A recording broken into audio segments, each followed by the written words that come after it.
I was selling half my shit yesterday, and so Oh. it looks like we're live here. We are. We are live, hey, Joe. Selling half your shit, Joe. Yeah, no, I was just up on everything, and I'm like sitting here. I just get burned when I hold too long sometimes. So yeah, I just started trimming, and delevered everything and started pulling out. And now I'm going back into pools. So we'll talk today about the pools that I like, where I'm going to start maneuvering back in. I just wanted to kind of like assess a full snapshot of where I was at everything. Yeah. And then just take profits, man, instead of like, effing that up. Dude, I got to tell you,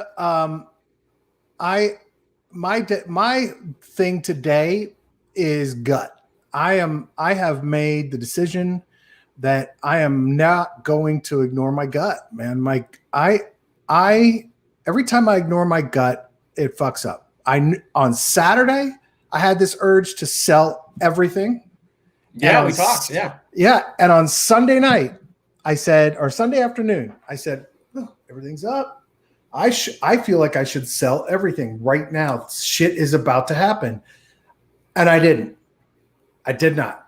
And so now, I take a little haircut on the fuck. Speaking of haircuts, Joe got your haircut. Yeah, I gave myself a haircut recently. So I gave myself a haircut because I didn't follow my gut, and it irks me because, look, I like to look at the data. I like to look at numbers, but for some reason I have, my mom always says she's psychic, right? She has like these premonitions, not psychic, but she has these premonitions and she goes with them. She like says, okay. And I'm sure it's all like prevailing winds, data, all the inputs coming in that make my brain say you should do this, but it feels like a gut instinct. And, I just need to stick with it. I got to go with the gut. So, wish I had sold, nothing horrible at the moment, but just pisses me off to give money away for overall value. Well, mine is more that, there's two things. There's impulse and there's gut. And so to me, I think you have to, this is my strategy. That's a good way. Feeling that intuition, then I just sit on it for a little bit. That's why that nuke button on Matrix Swap scares the shit out of me, because I'd be like hand on the buzzer ready to go all the time.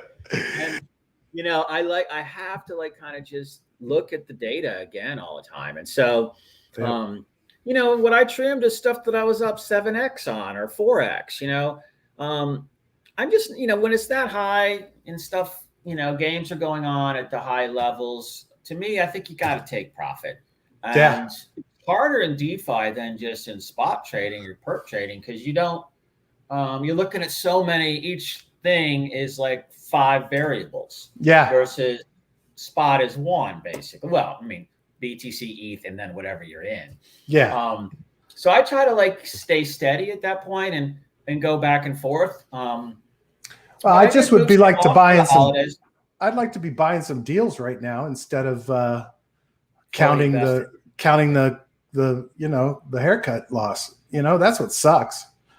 Anyway, it is what it is. Life goes on, and it's coming back. It's coming back already. Yeah, it's coming back. Look, I had some stops hit on the mean reversion side. That's why they're there. So, but I probably could have ridden those out or turned everything off. I did on yesterday afternoon. I went with my gut and I turned off all bots, turned everything off. I was like, something is, so it could have been a lot worse. So well, look, all the exchange flows are good. All the long short balances are good at this point. I mean, to me, I looked at this one as just somebody on Binance was dumping like about 100,000 ETH. What was it this morning at 5? Right. And that looks to me like European. And then the one before that was around Asia, typical Asia time, 8 o'clock at night, our East Coast time, US East Coast. Yeah. You saw like another 100,000 get dumped. So somebody's coordinatedly dumping, and then the FUD's heating up at the same time. All this, everything's out there about, is this crypto winner? I saw an article on that today. And I'm like, to to me, it's like everybody, you know, they're just moving it. But when you look at the support levels, I mean, there's still a ton of, there's not much between 44 and 47 going up other than like 20, this is Binance only, other than 20 million sitting on the 4,500 line. Yeah. This is ETH. But Yeah. below that, I mean, you know, there's, you know, 38 through or 35 through 41 is packed, you know, with tons of people. So this is to me a range play. Yeah. People are taking profits, reloading, and then trying to decide what's next. That's what I should have done. Take profit, reload. But here we are. It's hard though. I mean, yeah, these guys are probably trading one thing. They're probably only trading ETH or BTC. Yeah. And you know, that's easier. You're trading 20 things. And we're spread all over the fucking place. Maybe that's a consideration. Yeah, I'm kind of thinking about moving some of that into my long-term wallets just because you know, I'm like, rather than I'm going to trim what's left and some of it and then move the rest in the long term and forget about it. But I did go back into the Azuki Matic pool on Crystal after I collected my whopping 61 cents from the ETH pool yesterday. After everybody came piling in and crushed that yield. I think we have to keep our mouths shut. We have to do like after the fact shit. I bailed on it too. Yeah, the thing was that you know, when you looked at that, I didn't realize that there was like 8,000 blocks to go before rewards started coming in. I didn't either. So it kind of sat there. And then right when that block hit, everybody poured in.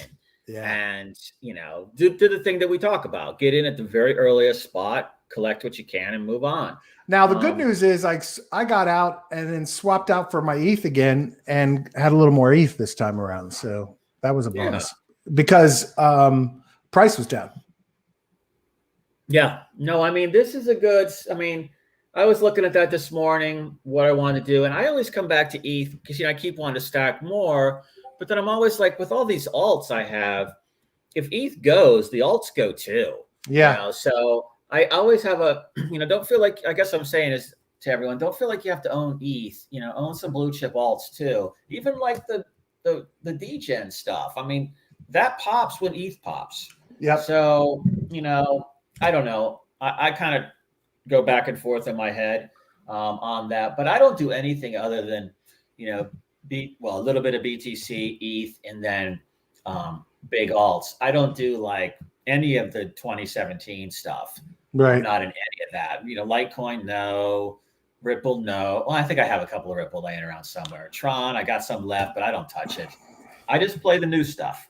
Yeah. So, you know, and that's where we get this up and down. But, you know, I don't know. I'm okay. Well, I wish Crystal could get this Chronos network interface functioning properly. You know, it has connection problems on a regular basis. It's kind of annoying. How are those wallets looking? I mean, those funds, those pools. I was doing well.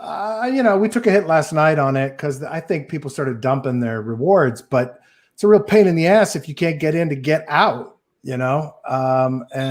And that's currently the problem is that I can't every other time I try, I can't get this fucking contract to connect. So it's kind of annoying. Yeah. People have been complaining about Chronos and other channels too. Yeah. I think it's just overloaded. Yeah.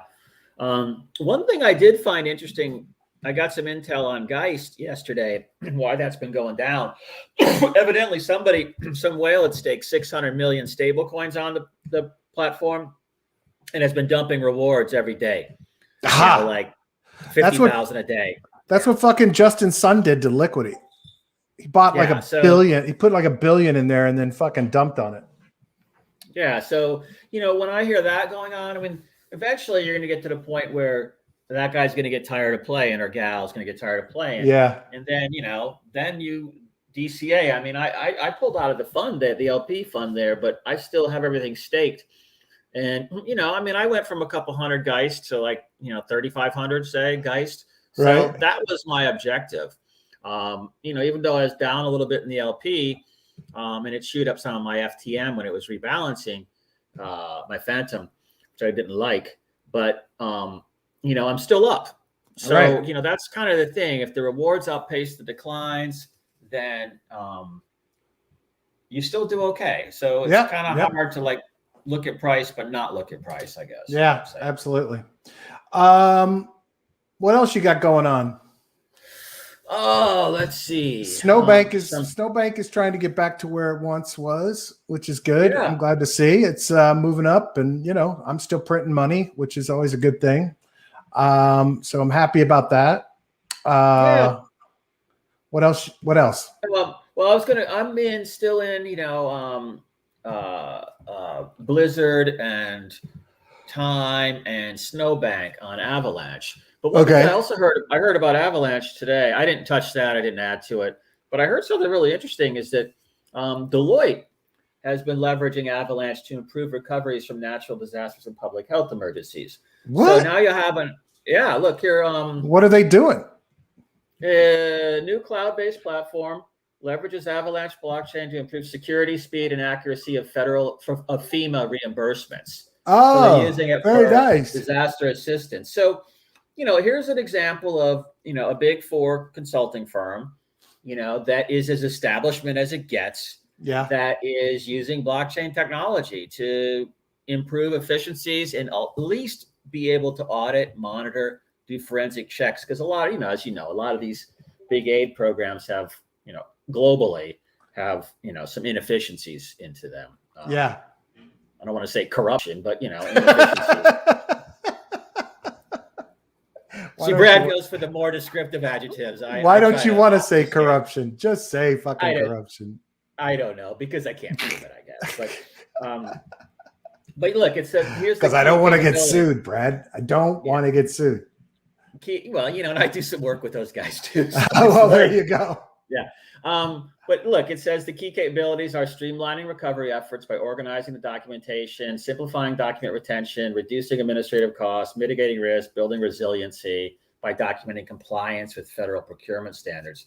I think it's called close as you go, something like that. So I thought that was pretty interesting. That's interesting. There was some other stuff out that I saw, but that was the one that really caught me. I saw some SEC discussion. I saw some, crypto winter FUD too, and that kind of stuff I just sort of ignore.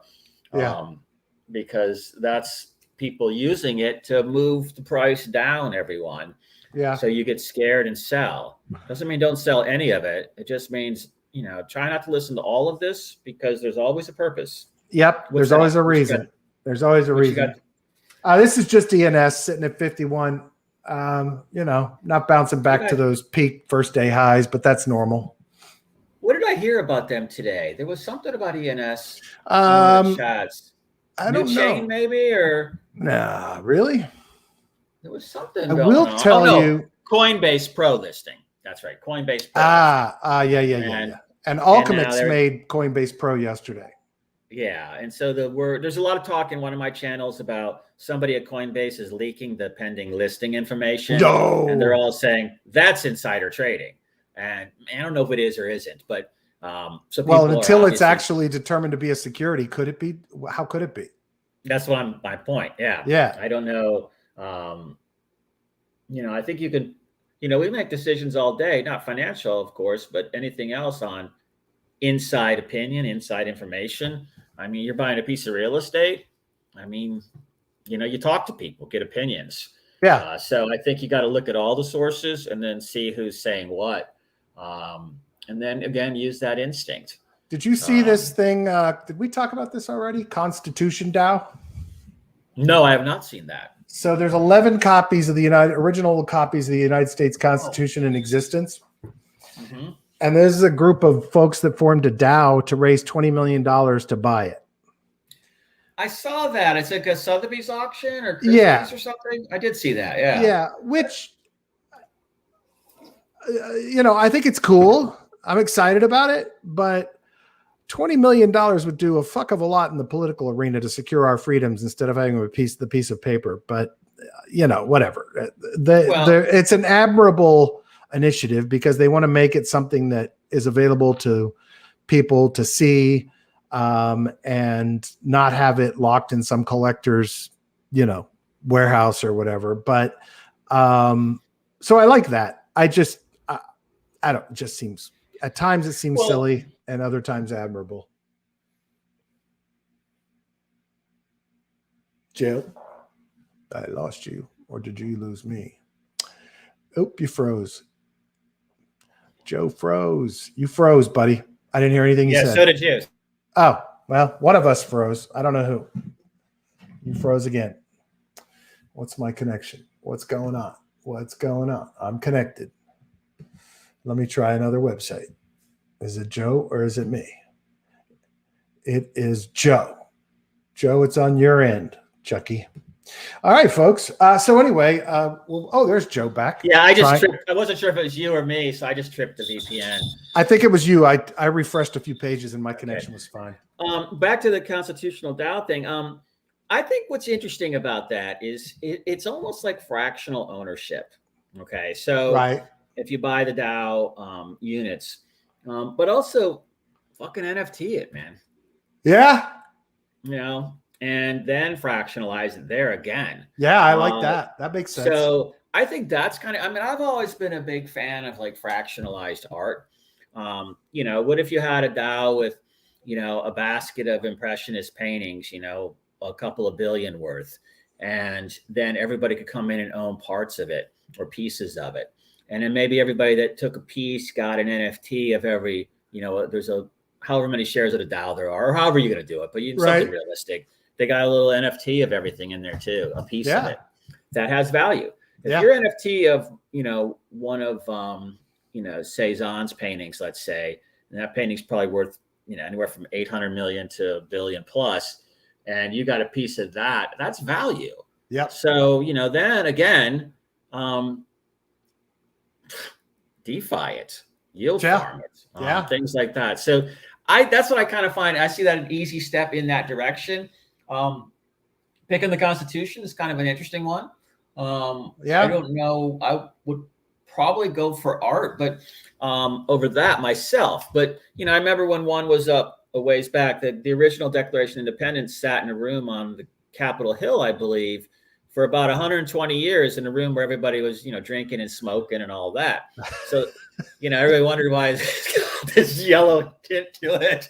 It's because it was just thumbtacked to the friggin' wall.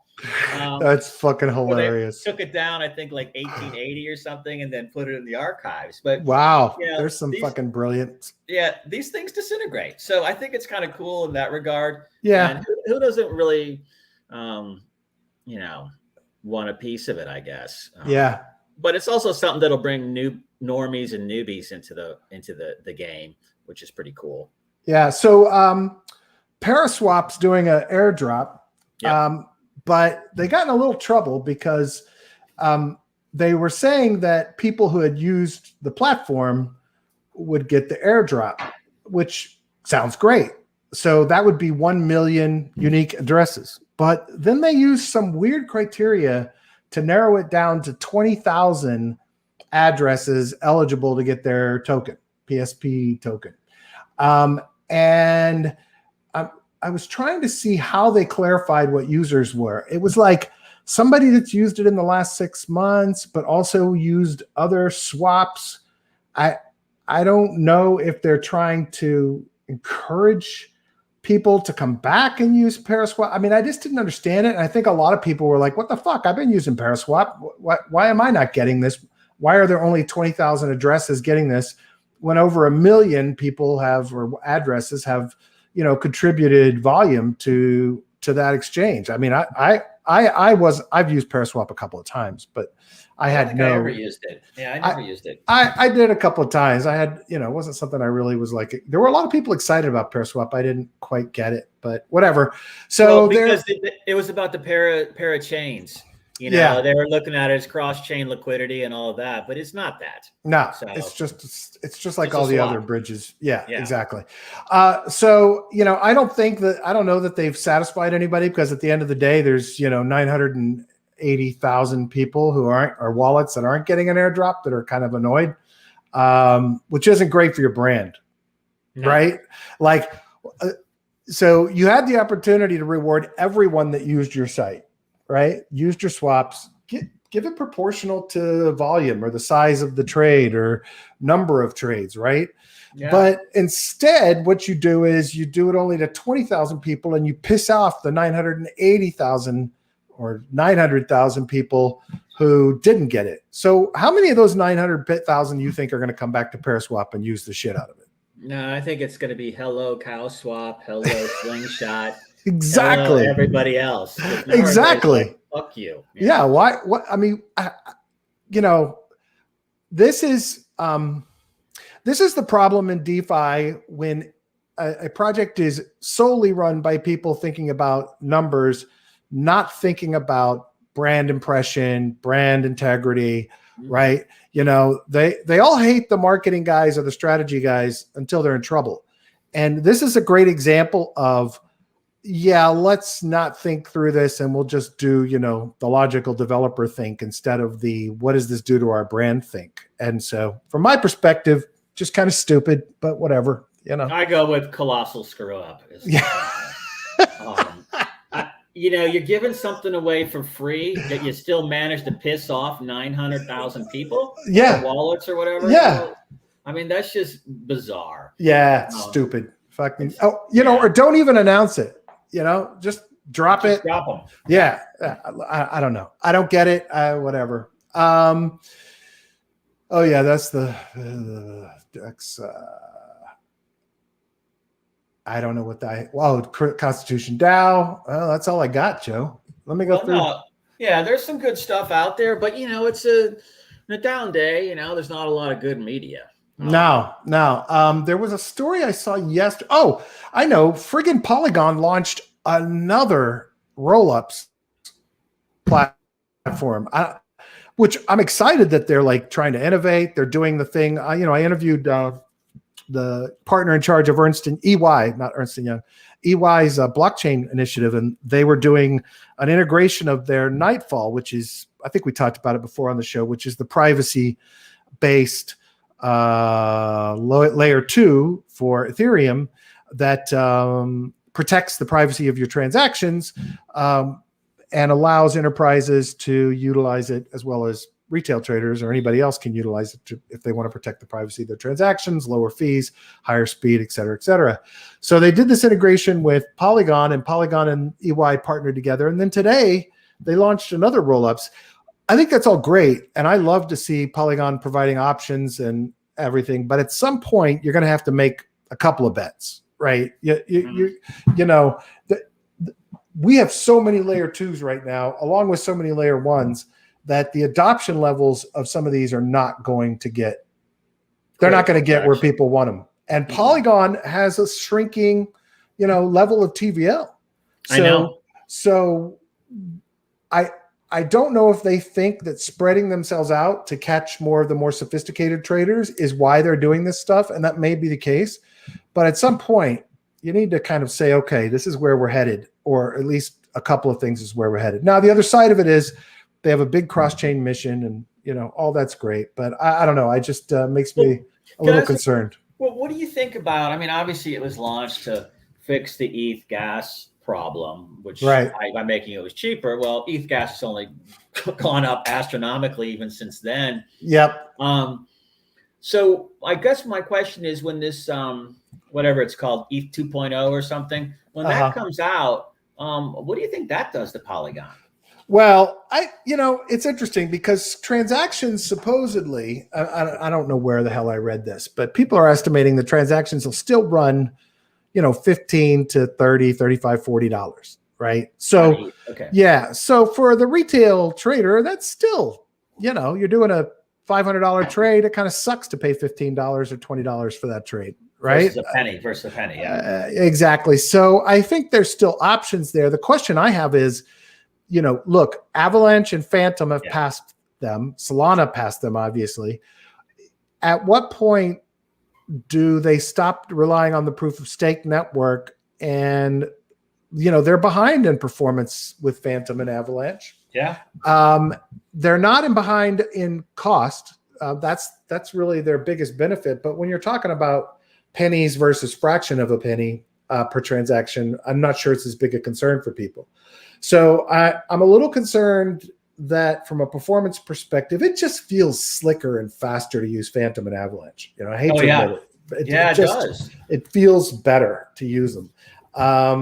So I don't know.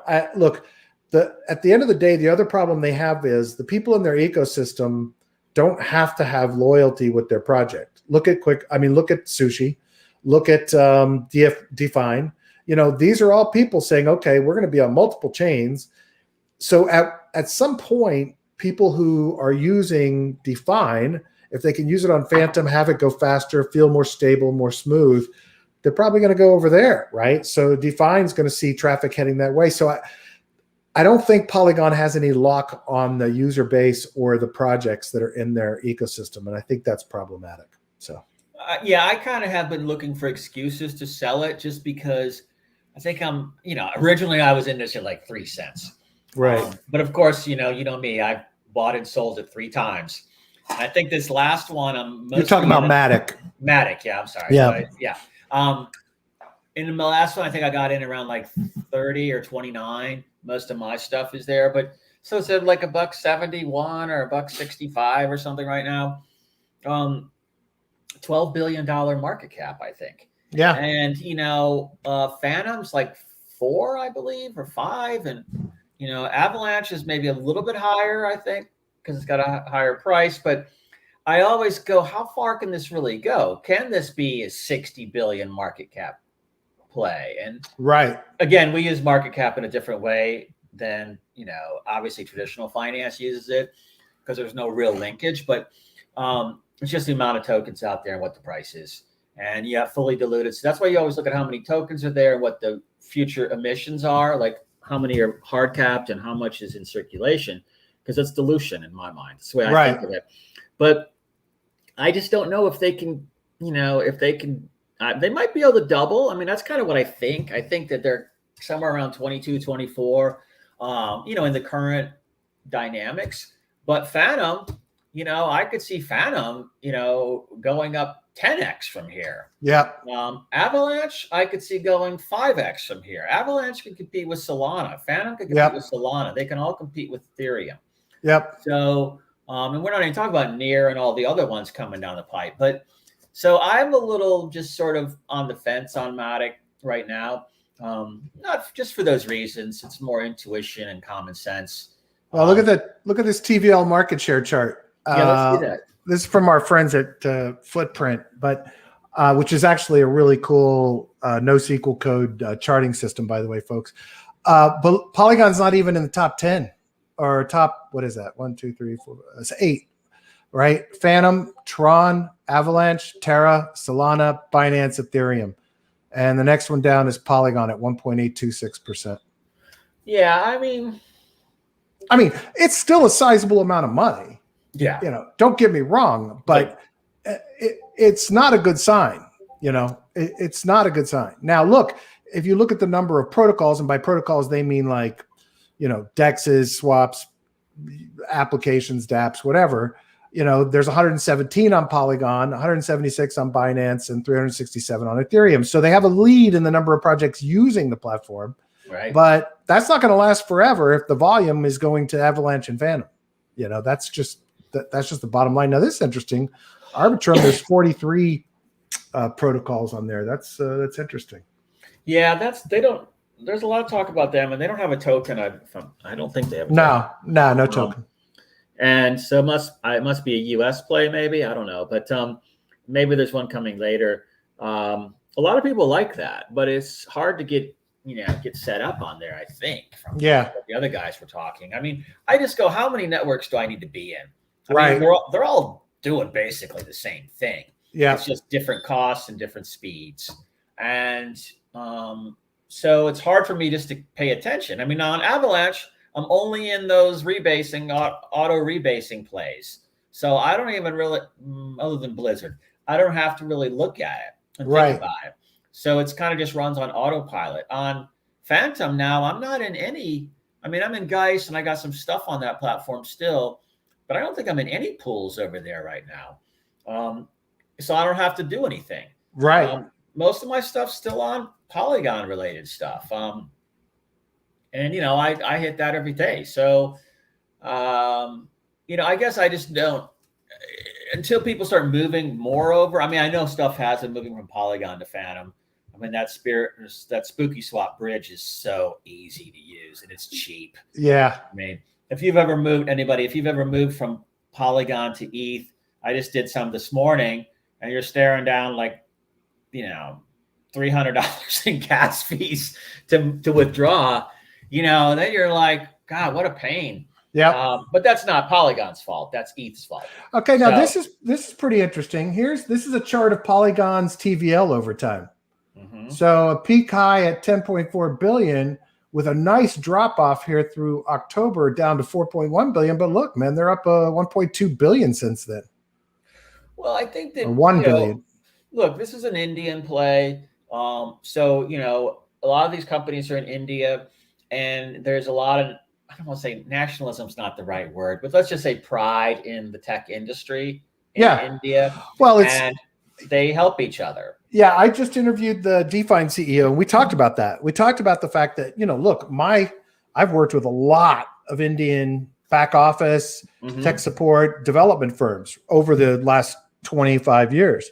And I asked him, I said, do you feel like there's that crypto and, startups in general, tech startups in general, but crypto in particular is allowing these firms to go from serving American or European firms to just having their own name, right? And build something that's powerful, wealthy, valuable to the world. And he said, yeah, there's a real surge in India of developers and tech people saying, okay, well, I don't have to contract work anymore. I can build something and make money and have value in the world. And I don't have to go through any gatekeepers. I don't have to do anything. Right. And so I said, it's kind of like, people joke about the PayPal mafia and the Y Combinator mafia. And I said, I'm sure there's this ecosystem of people supporting each other. He said, yeah, look at us. We were funded by Polygon guys. We were funded by other Indian firms to get off the ground, DeFi. And it's definitely happening. And I look, massive country. I think they are going to be a force to be reckoned with in tech for a very long time, because they are now saying, we're going to do our own shit. We don't have to build everybody else's shit. We can do our own. There's still plenty of back office work being done, but I think crypto opens that door for them. DeFi makes that easier to do, right? Because you're not so worried now about a steady salary. You're saying, I can go be an entrepreneur and make a lot of money. Well, I think that the days of, back office, offshoring, outsourcing, still, I don't know how many H-1B visas are granted anymore, but we used to, when I was doing the IT services thing, running M&A for one of those companies, we brought in tons of Indian developers. Yeah. Because they were smart. Yeah. And the coding style is different from, say, Russians or East Europeans. It's a little bit more, a little bit more volume, let's put it that way. Right. Whereas like Serbs and Russians, they write just Hemingway type code. Yeah. This is like F. Scott Fitzgerald code, basically. So, but it's good. I'm not saying I love that analogy, dude. That's the best analogy for code I've ever heard. That's fucking awesome. And they speak English, and along with another 800 languages, and there's 1.2 or 4 billion. Yeah. But it's not just India. Other people that are using the Polygon networks and things like that are all over Africa, all over Southeast Asia, and the developing world. Let's say we're, let's put it this way: $150 gas fee is not going to fly, because that's probably anything from either monthly or annual income for a lot of people in the world. Yep, so exactly. Now they can access this in a way where they aren't getting gashed on transaction fees, and I think that's great. Yeah, I do too. And so I like it. It takes, I don't say it takes a little more risk, but their strategy is not serving the first world markets anymore. Yeah, it's creating their own. Build your own shit. You don't have to wait for us. That's what we want too. Yeah. Innovation. If you want innovation, you need to have 10, 15 different ecosystems, groups, economies, whatever, cultures going to innovate, because we all see it different ways. So to me, this is just another big piece of a really great puzzle. So that's why I don't like to, I like Polygon just from my standpoint, money in there. I'm just trying to figure out when to trim. That's all. So thank you, Polygon. Cool. I don't think I have anything else today, Joe. I was just going to say, go to Define, has some really nice stable coin pools on it right now. I saw 40-50% on UST, USDT pairs.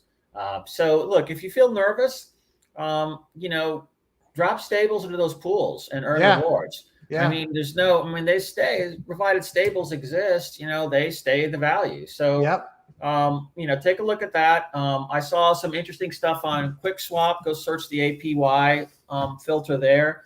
There's some pretty high stuff there. Yeah, look at those right there. UST, is that 48? 46.43, UST, USDT 48, DeFi USDC at 126. USDC route, which is also their company's token, 169%. USDC ETH, 68.69%. Fuck. And these are the ones on Polygon. There's also 4 pools on Phantom, and those are like 2 stables, and I think Define ETH, Define. Yeah. I mean, no, there's a BTC ETH pool somewhere that's doing 45%. Well, look, you can beat the fucking inflation rate here with UST, USDT at 48.54%, USDT DAI at 33%. Those are USDT, USDC at 31%. Those are dollar pegged stable coins, man. Yeah. You're doing better than anybody else out in the real world. In crypto, this is like a T-bill, basically. Exactly. Or a bank account. I mean, of course, it's all uninsured and you can lose it all and all this stuff. But look, if you're sitting with a wallet of it and you want to kind of chill for a few weeks, you throw it in something like this and just relax. Yeah. Come back and jump into stuff you like again. Yep. So it's always a good move. And you get those yields. Now. And you just beat inflation. Yeah. By a decade's worth of inflation, basically. At least a couple of weeks ago was, but I think that's going up. But yeah, stuff like that. And then the only other thing I was thinking about today was, I was looking at, what was I doing? I was thinking about Tron again because you said that the other day. So I'm starting to dig in over there again just to see what's going on. Well, I don't see much. There's some fucking TVL over there. Did you see that? I mean, they were in the top 8. Well, it was 3.5% of all TVL. Yeah, well, it's because Justin pulled that 4.5B out of Aave and dropped it on Tron. He's probably all the TVL is Justin. Yeah, exactly. So, because if you go there, there's not a whole. I still don't see a whole lot going on. But what happens if you search on Tron DeFi? No. Is there like a gateway site for Tron? I haven't looked at fucking Tron in 100 years. Tron. Oh, here, DApp Radar. Let's see what we got. Yeah, I have to get in there. I have some tokens over there somewhere. I got to go find them. What do we got? 1.35 million. Yeah, I'm not excited. Yeah, there's 112 users, 1.5 thousand users. Please. What the fuck is that? Is this an ad? It must be an ad. Yeah, some kind of looked like an IDO or something. Comment was given a countdown clock. Yeah, I seriously, this is the Tron landslide. Give me a fucking break. Yeah, I don't. I think when I bought all that, like 2018 timeframe, it was just me when it was going down. This was pre-DeFi, so I didn't. You couldn't get rewards in DCA. You had to just keep buying. Right. And, I bought it down from like 6 all the way down to 1. And, thinking it was dead in the water like everything else. And then, lo and behold, it came, I think it was as high as 15 at one point. I saw it at 10 a few weeks ago. I don't know what it is right now, but 10 cents. But still, it's all over Asia. Yeah. So it should get some uptick just from that. But again, who are they competing with now? Looks to me like they're competing with Polygon, Define, and all those kind of guys. Yeah. All the Indian firms. So, I don't know. I personally wouldn't buy any myself. I think I got about like 16,000 tokens over there. So I'm just looking to go move it so I can for some holiday money, Yeah. So my wife already spent all the holiday money. Did she get that electric G-Wagon? She ain't getting that shit. Oh, fuck. Hopefully she hears it. Ask for the G-Wagon, Mrs. Nickel. My daughter wants one. We're not going there. We got the plug-in hybrid minivan. We're good. Yeah. So what else? Let's just look at a chart real quick before we. I mean, it sounds like you want to. Yeah. There's still a lot of support. I'm not too. I know a lot of people think that there's some correction coming. Massive thing happening. I don't. It's trying to recover. I mean, look, Bitcoin's hanging around 60. Ethereum is at 42.97. Binance is below 6. That's a bummer. I like seeing BNB fly a little bit. Yeah, I saw that too earlier. I was like, oh, that's surprising. All right, hold on. Let me just look at the indexes. All the stock market indexes are up right now, so I don't see any big issues there. I mean, look, the thing is, when you pump out stuff like infrastructure bills and things like that, it pushes liquidity out into the system. It has to go somewhere. Yeah. So it doesn't show up in the working man's wallet, so to speak, but it does in like lower interest rates and things like that, supposedly. Yeah. But to me, this is like the first trigger in my mind. If you see the U.S. market start going, then Bitcoin goes and everything else goes. So as long as this is stable and I see Bitcoin and ETH kind of ranging around and crabbing sideways a bit.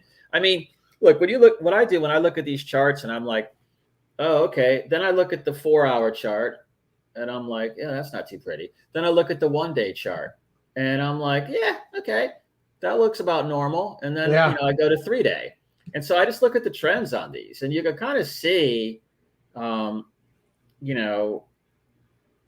shit! No, I'm sorry. I'm in a 3-minute chart. I'm like, what the hell is this? 3 days. You want to share screen? Yeah, we can share real quick. Let me turn mine off. Let me just go here. Okay, you're pull up. This one down. Okay, hold on. Let me pull this one down a little bit. I'm trying to check my Chronos on Crystal. Yesterday I was down. Last night it was down like $400 or $500 off that 1,400 I put in, but. Okay, I'm going to share now, so you might have to load it, I think, right? Oh yeah, what the fuck? There you go. All right, so this is like the 3-day chart. So I think this is this is May, and this is what this was the June stuff, May, June, and then this should be about July 15-ish, and then I'm looking at 3 days too. So then you see that. But when you look at like the 1-day chart, I mean, look, it's something's, there's some profit taking going on. How could there not be? Yeah. When you look at that, I mean, that's October, I believe. Yeah, October. So, you're starting here at 41 and ending at 60. You're up 50%. Yeah. And you're not taking profit. You're a friggin' idiot at that point. So when I look at this and I say, okay, and I see this little. Brad's like, oh, God, better go take profit. Oh, sorry, buddy. Sorry. I don't mean dump it all. I mean 10%, 20%. I agree, dude. Stuff totally like agree. that. Just manage totally it. Agree. So look what happens. I mean, you see when these things. I have an all-in mentality. Yeah, when you get to these like moving averages, you see where it bounces.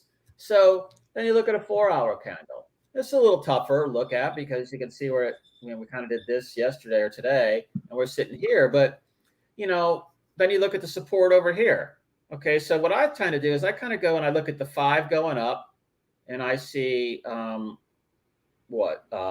million. This is just Binance right there on the sell line for BTC, and then I go down 5, and I see 8.5 million. So if I see ratios like that in any of these, switch to ETH real quick. That makes me feel comfortable. If the bids are higher than the ask, so to speak, then, even if someone comes in, I mean, look at this dump right here. This is 250,000 ETH dumped, in that 4-hour window. This one is like, another 220,000, 200,000. So it's taken, look, and so you look here, there's only like, bids on 5,000 or something like that. Yeah, but it could still absorb a hit of 240,000 cells. I mean, and then rebound a bit. So, you can see where people are setting these like stinky bids. Yeah. Obviously right there, there, there. So, when those hit, everybody fills. So it's probably a lot of them are the same people that are selling here. Yeah. So, until something really big comes out that sort of is, a U.S. stock market crash, let's say, or some big force majeure event, earthquakes, wars, things like that. I don't worry about it too much. Yeah, it's good at this point. So, but then, if you look at something like this, you want to scare the shit out of yourself. You go look at the 1 minute candle. And this thing's just moving, and you're like, holy shit. And then you're like, oh, it's the 1 minute, and then you back out to the 1 day and you're like, oh, okay, that's cool. Oh. Yeah. So look at stuff like that. So you put it in relative concepts and just, if the US markets are tanking, then this is going to tank too. Just because it's not decoupled yet. Yeah. But it is what it is. Just play it the right way. And, this is one of the reasons why DeFi works too. Is that when that's going down, you're still getting those rewards. Yep. So, that's what you use to buy at the bottom or on the way down, the rewards. So, that's kind of a nice hedge for you. So that's what I like about DeFi. Now, again, I get kind of overthinking sometimes in DeFi and I go, okay, it's tanking, so I'm going to end up with more tokens of the one I really want. And so sometimes I just let it sit and tank, and then all of a sudden I'm, triple the number of tokens, and then I exit. And then I wait for it to go back up, and then I go back in. Right. But I'm probably overdoing it there. It's probably just me like looking for something to click on. It's probably better just to like not even look, come back in a couple of weeks and collect all the rewards. Yeah. But you look at this. So this is another one I like. It's the View-based wallet screener.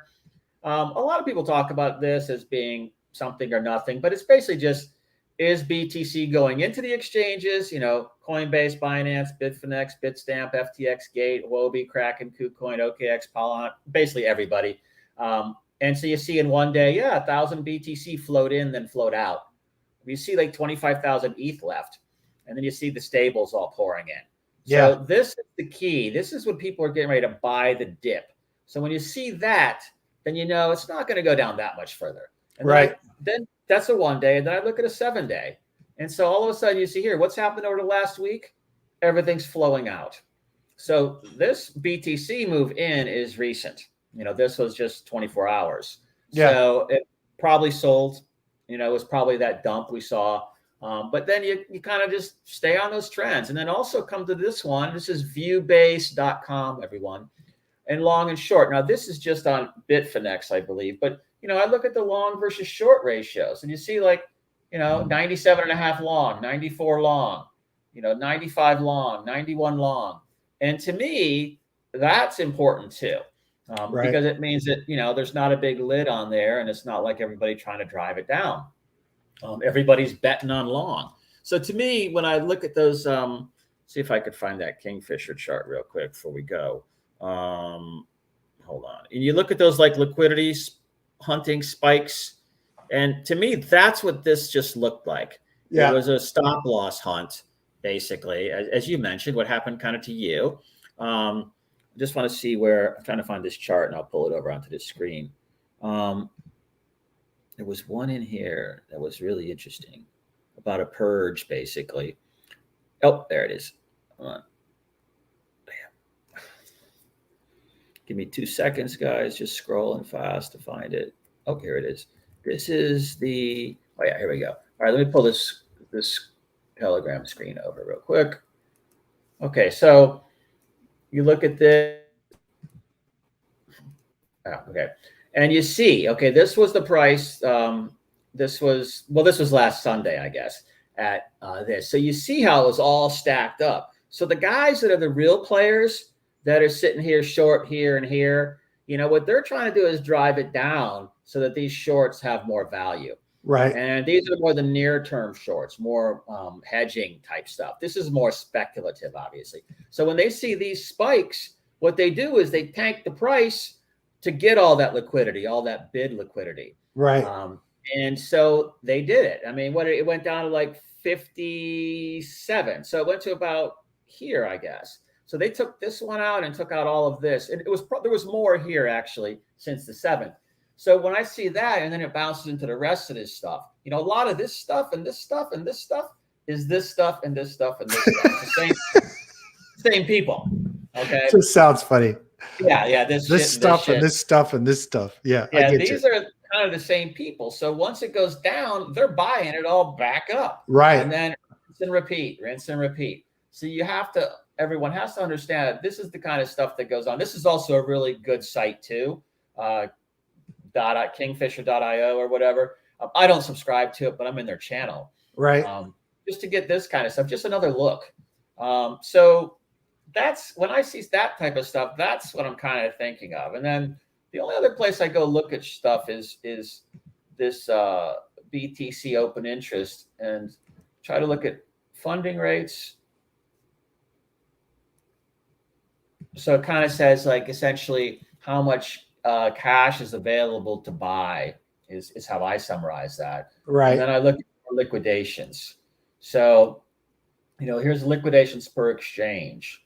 So you can see all these liquidations here that got pounded. So, that's what everybody was doing. They were hunting for that.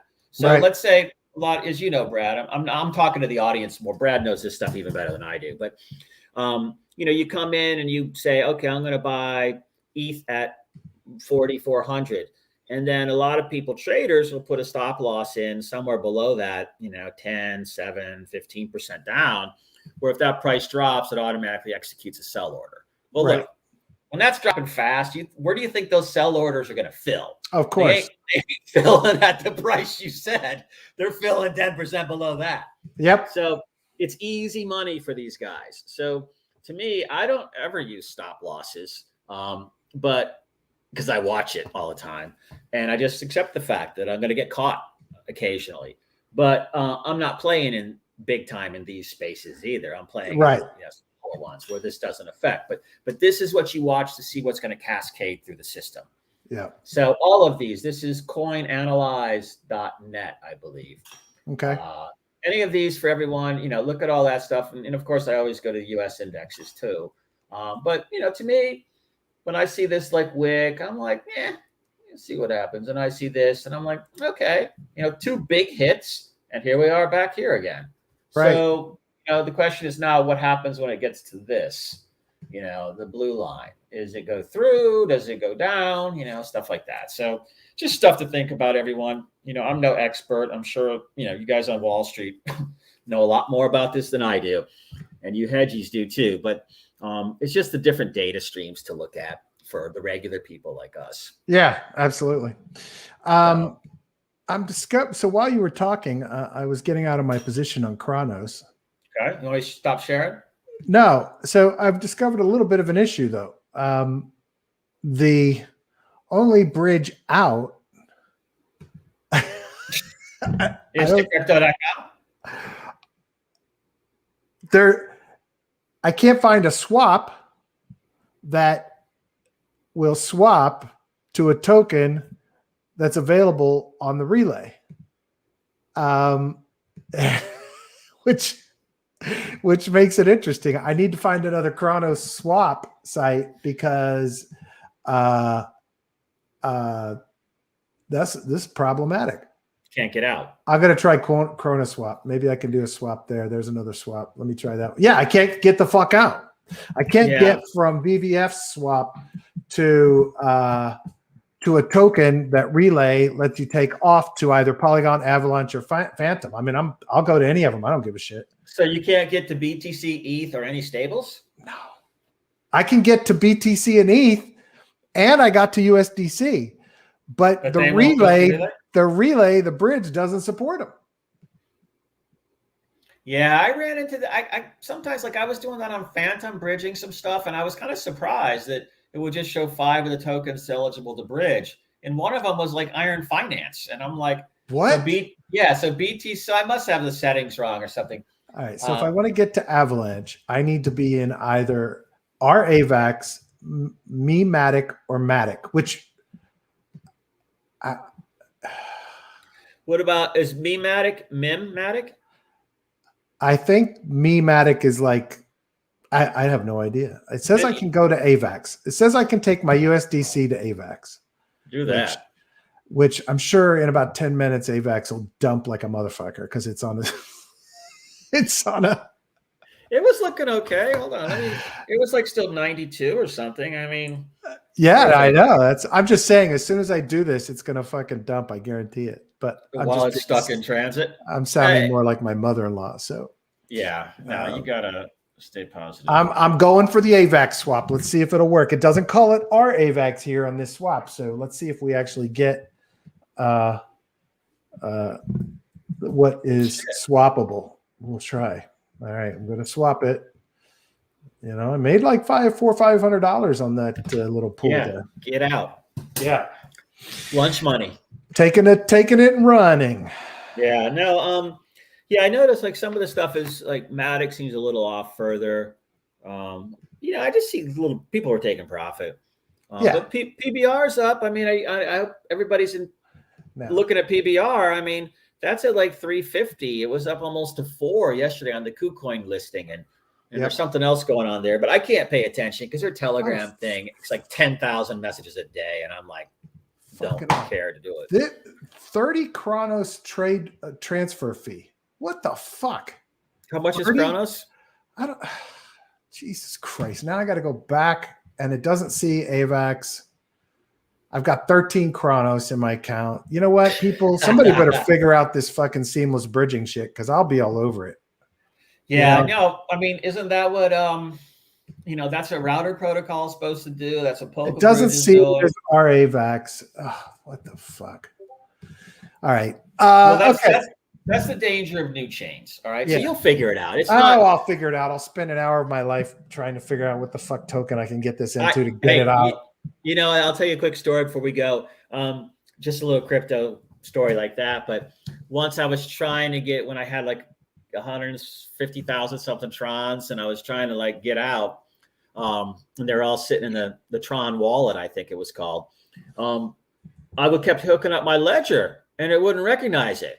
And I'm like downloading new shit and doing all this stuff, trying to figure out, and it's not recognizing it. So I watched everything on Reddit, YouTube, all of it to figure out what was up. And then I found a comment, you know, after 5 hours of you know, PTSD inducing trauma, frustration, whatever, you know, I found one comment somewhere which somebody said, oh no, this might've been the official comment. Try a different cable. And so the plug, you know, USB cable. I'm like, what the fuck? How is that meaning anything? So I pulled a cable off of a backup hard drive, stuck it in the ledger, plugged it in, and it worked. Unbelievable. So I mentioned that to a friend of mine, a big older software developer guy. And he said, oh, that's because the other cable wasn't pulling power from the USB slot. It wasn't a powered cable. And I'm like, thank you.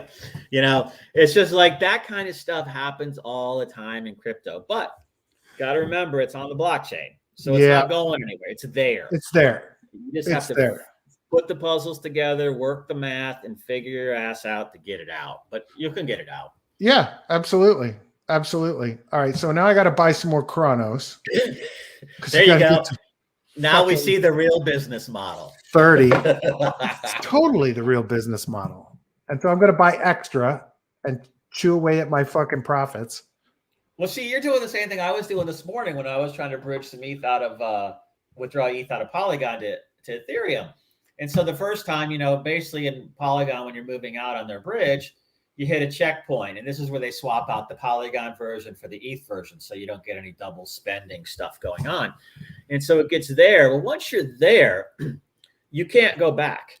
So once you start, it says, oh, estimated gas fee, you know, $140. So I go to my ETH wallet to look and see if I have any ETH in there. And I've got like, you know, a couple $100 worth because I don't do anything on layer 1 anymore. This has happened twice in a row too. And then I go hit the gate point. Now the gas fee's gone up to like, you know, $250. And so, and I don't have any ETH anywhere. So I found a little bit of ETH in the ledger wallet, sent it over. Gas fees were then double. And so now I'm like sitting here. So I just, you know, held it because it doesn't die. It just sits there in the holding area. Yeah. And so then I went around and I saw gas fees went down because I was going to try to lower the GUI and all that stuff. And couldn't quite get that to work because it's all this, you know, frowning upon that. but it was the max fee that was going over what I had. Then when it went down, I finally got it to go through. So, you know, that was an hour and a half hassle for me. Ended up being $60 or something. But, you know, I mean, it's the only way I can get out. I mean, if somebody could tell me a way to go directly from Polygon to Coinbase, that's what I'd be interested in. And you have to just, I know you can hook up Coinbase wallet to Polygon. Oh, can't you could send Matic to Coinbase, can't you? From Polygon? Sure. I don't know how to send it that way. I'll have to talk to you about that. But because I've been bridging out to layer one and going over. The relay site doesn't recognize my fucking Matic that I just bought. Well, there's two types, you know. There's the plasma and there's the other one. So, and then there's the W-Matic. This is fucking. If I'm stuck, if I have $1,800 stuck in fucking Hong Kong, Chronos, I'm gonna be fucking pissed. The fuck. You'll figure it out, another dude. Chronos Bridge. This is what I do in this situation is I just hands off the keyboard, walk away. Well, you know what? The other problem is I started fasting again, and I just hit my 16-hour fast window. So to start fasting or to eat? Now you can eat. Time to eat. Time to eat. Oh, here's the official Chronos Bridge. Let's see. Okay. Now I don't want to go from crypto.org. I want to go from Chronos. Oh, wait a minute.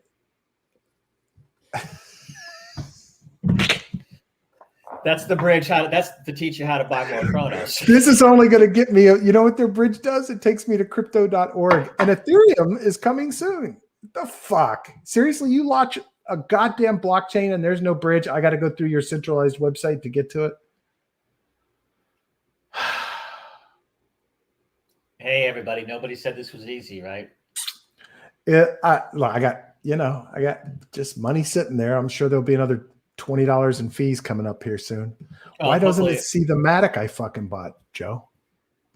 Dude, I don't use it. I don't know, man. I looked at it for a while and I'm like, you know, it's like if Celsius built a blockchain. I'd be like, yeah, right. Like I'm going to touch that shit. It's like, that's what I kind of look at crypto.com the same way. I mean, I know they got a lot of advertising up and it is a cool platform in some regards, but I remember that they were in discussions with somebody I knew a way back about buying a domain name. And I was kind of like, why would these guys be buying a domain name?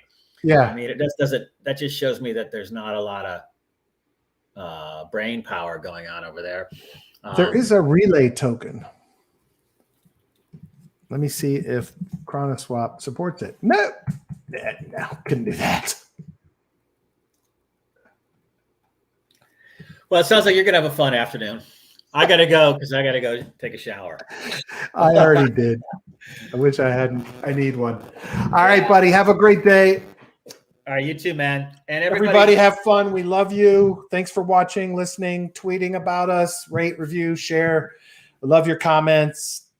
And also just remember, I'm just going to say we don't know what we're talking about. So you need to kind of like figure out all this shit yourself. But we are not your financial advisor. We're just trying to point you guys into where you can go learn about stuff and do We're things. Just fucking around. Occasionally we make money. Occasionally we lose money. And we don't make any money off of what you do. Yeah. And you shouldn't be doing any of this if you can't afford to lose everything you put in here. So nobody's paying us to talk about shit. Nobody's doing anything like that. So no, we're just shoot. This is the call we had every day. For not saying that we won't take money. Yeah. Yeah. And we'll tell you if we're getting paid, but we are not getting paid. So we're just shooting the shit like send we do money all the time. Here's the wallet address. We will invest your money and we will lose it or win with it, and we will not give it back to you. Yeah. Also, if you have a project and you want us to come in and like red team it or something, send us some of your tokens and we'll come in. You know, of course, we'll beat the shit out of it in private too, not in public. Yeah. We'll tell you what's wrong with it in private.